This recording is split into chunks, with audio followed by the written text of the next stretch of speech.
Are you looking to remove your credit card information from your iPhone? Whether it's expired, you want to switch to a different one, or you simply prioritizing security, this quick guide will walk you through the steps to remove your credit card from Apple ID, Apple Pay, and Safari. Let's dive right in.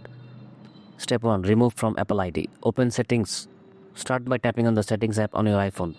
Access your Apple ID. Tap on your name at the top of the screen.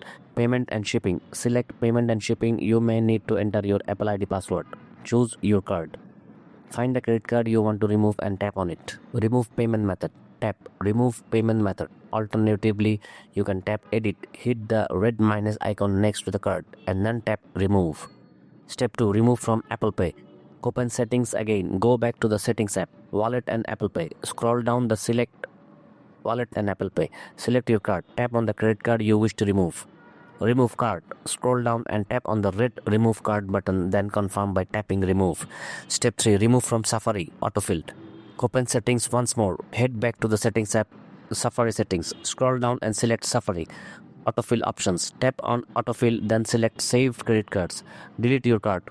Swipe left on the saved card you want to delete and tap Delete. And there you have it. By following these steps, you can easily remove your credit card information from your iPhone across different services. Keeping your financial information secure is crucial in today's digital age. Regularly updating or removing outdated payment methods not only helps protect against identity theft but also ensures a smoother experience when making purchases. If you found this tutorial helpful, don't forget to like and subscribe for more tech tips. Thanks for watching.